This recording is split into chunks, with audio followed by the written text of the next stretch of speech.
సంగారెడ్డి జైల్లో కాంగ్రెస్ ప్రభుత్వం అక్రమంగా అరెస్ట్ చేసి నిర్బంధించినటువంటి 13 మంది బీఆర్ఎస్ కార్యకర్తల్ని పరామర్శించడం జరిగింది. ఈ కేసే ఒక అక్రమ కేసు. ప్రజాస్వామ్య పద్ధతుల్లో ఎన్నికల్లో గెలవలేక పోలీస్ లాఠీలతోని అక్రమ కేసులతోని ఇవాళ గెలవాలనేటువంటి ప్రయత్నం కాంగ్రెస్ పార్టీ చేసింది. నిజంగా చెప్పాలంటే మెదక్లో బీఆర్ఎస్ పార్టీ ఒక సీట్ ఎక్కువ గెలిచింది. ఎన్నికలకు ముందు రోజు ఎమ్మెల్యే గారు అర్ధరాత్రి 12:30కు ఎందుకు ఆ వార్డులోకి వెళ్లారు? ఇది ఎన్నికల నియమ నిబంధన ఉల్లంఘన కాదా? సాయంత్రం 5 గంటలకు ప్రచారం ముగిసింది. 5 గంటల తర్వాత ఎవరూ ప్రచారం చేయడానికి వీల్లేదు. ఆ వార్డుకు సంబంధం లేని ఓటర్లు ఆ వార్డుల్లో తిరగకూడదు. మరి ఆ వార్డుకు ఎందుకు ఎమ్మెల్యే గారు రాత్రి 12:30కు 4 కార్ల కాన్వాయ్తో వెళ్లారు?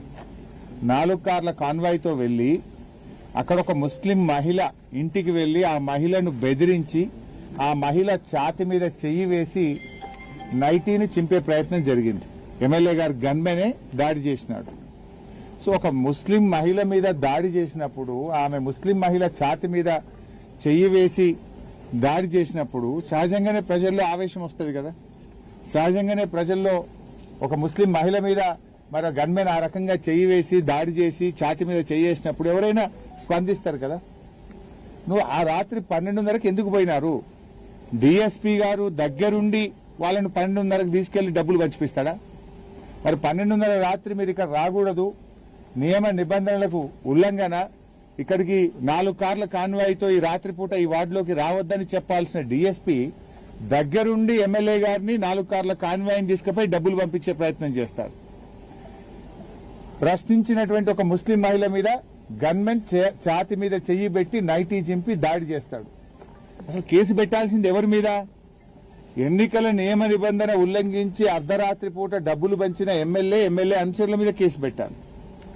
ఒక ముస్లిం మహిళ మీద దాడి చేసి ఆ నైటీని చింపిన గన్మెన్ మీద కేసు పెట్టాలి. కానీ మీరు వాళ్ళ మీద కేసు పెట్టారు. అన్యాయాన్ని ప్రశ్నించినటువంటి బీఆర్ఎస్ కార్యకర్తల మీద అక్రమ కేసులు పెట్టి ఈరోజు సంగారెడ్డి జైల్లో నిర్బంధించారు.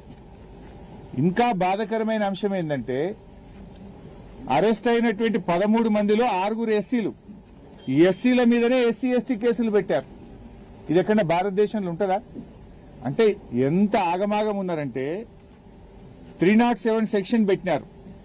307 సెక్షన్ ఇంపోజ్ చేయాలన్నప్పుడు ఒక పిటిషన్ వస్తే ఎవరికైనా ఇంజురీ జరిగిందా?